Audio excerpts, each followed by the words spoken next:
The room was bathed in a soft, golden light, filtered through cream-colored curtains that swayed gently in the afternoon breeze. It was a peaceful scene, but inside, my heart was a hummingbird trapped in a cage. I sat at the edge of the bed, my hands trembling in my lap, my gaze fixed on the intricate patterns of the wooden floor. My breathing was quick, shallow, and every time I tried to form a word, it dissolved into nervous silence before it could reach my lips. Then, there was Amelia. She moved closer, a quiet, gentle presence that seemed to fill the air between us, pushing back the anxiety that had taken hold of me. Her movements were slow, deliberate, as if she was afraid of startling me. "Luisita," she whispered, her voice like a soft melody. She knelt down in front of me, bringing her face level with mine. "Look at me." Slowly, reluctantly, I raised my eyes. I knew they were shimmering, not with tears of sadness, but with a confusing, overwhelming mix of fear and longing. A gentle smile touched Amelia's lips, a smile that seemed to understand everything I couldn't say. "You don't have to be afraid, love," she murmured. "There's no rush. There are no expectations here." I swallowed hard, the lump in my throat feeling like a stone. My own lips trembled as I finally managed to speak, my confession escaping in a voice that was barely audible. "It's just, I don't know what to do," I admitted, the words hanging heavy in the quiet room. I've never been with a woman before." A wave of shame washed over me as soon as I said it. I felt so inexperienced, so clumsy. But Amelia didn't flinch. Instead, she took my hands in hers, her touch warm and grounding. She began to trace the lines on my palms with her fingertips, a slow, mesmerizing gesture, as if she were memorizing the map of my life. "And that's perfectly fine," she said, her voice a soft, reassuring balm on my frayed nerves. "There's no instruction manual for this, Luisita. There's no right or wrong way. There's only what we feel right here, right now, together." A comfortable silence settled between us then, so different from the tense quiet that had filled the room just moments before. My breathing started to slow, evening out, matching the calm rhythm she was creating. Amelia stood up, but only to sit beside me on the bed, her warmth seeping into my side. She wrapped a comforting arm around my shoulders, pulling me just a little closer. "You know what I love about you?" she whispered, her breath warm against my ear, sending a shiver down my spine. "Even when you're nervous, even when you're scared, you're still the most honest person I have ever known." I couldn't help the shy smile that blossomed on my face. It felt like the first genuine smile in hours. "Really?"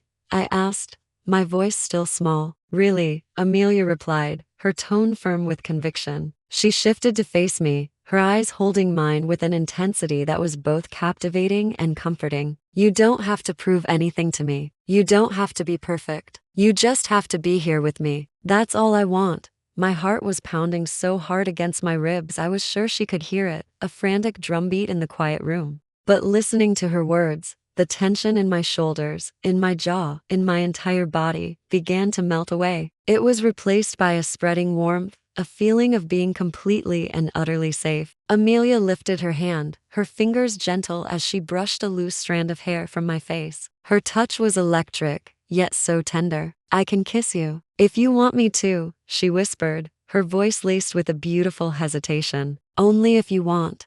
I couldn't find my voice. The words were stuck somewhere between my heart and my throat. So, I just nodded slowly, a single, deliberate movement that conveyed all the wanting I couldn't express. She leaned in so carefully, so slowly, as if time itself had stopped just for us. Their lips met lightly, a soft, tentative touch, a question waiting for an answer. I closed my eyes, letting out a quiet sigh as I gave myself over to the moment, surrendering to the feeling. The kiss deepened, but it remained gentle, unhurried, and so incredibly real. I felt my fingers tremble as they found hers, intertwining as if they'd always belonged there. The fear was gone. The rush was gone. In their place was only the profound certainty that I was exactly where I was meant to be, with the person I was meant to be with. With a tenderness that made my heart ache, Amelia drew me closer, laying us both gently down on the bed. Every single movement was patient, thoughtful, and full of care. Our kisses continued, slow and affectionate,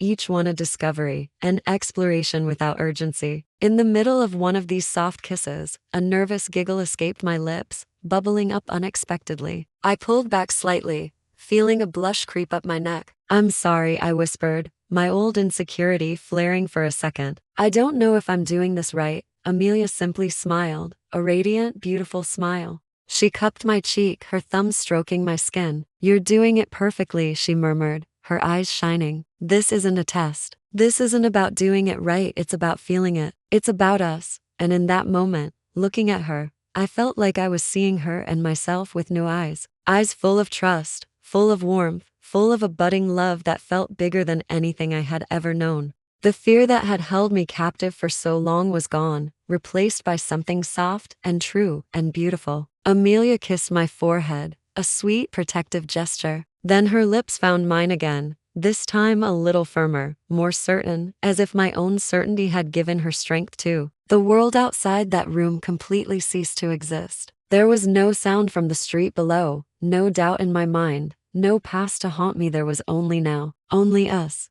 Later, as we lay tangled together in the fading light, I rested my head on her chest, listening to the steady, reassuring beat of her heart. Thank you, I whispered into the fabric of her shirt, my voice thick with emotion. For not laughing, for not judging me. She held me closer, her arms a safe harbor. Thank you for trusting me, she murmured into my hair. For letting me see the real you, the brave, honest, wonderful you. The clock on the wall struck 8. Its gentle chime barely registering. The golden light of sunset painted our bodies in warm, honeyed tones. I looked up at her, my eyes filled with a sense of wonder and revelation. I think I finally understand what love is, I said softly, the realization dawning on me like the morning sun. It's not just about kissing or touching. It's about feeling seen. It's about feeling completely and totally accepted for who you are, fears and all. Amelia smiled, that heart-stopping smile of hers, and brushed her fingertips against my cheek. Exactly, my love, she whispered. That's what love truly is. And there, in that sun-drenched room, between laughter, soft kisses, and quiet promises whispered into the twilight, my fear vanished completely. It was replaced by a feeling so profound, so right, I knew my life would never be the same again. Thank you so much for sharing this moment with us. It means the world. If our story touched your heart, please consider liking this video and subscribing to our channel. We have so much more of our journey to share with you. See you soon.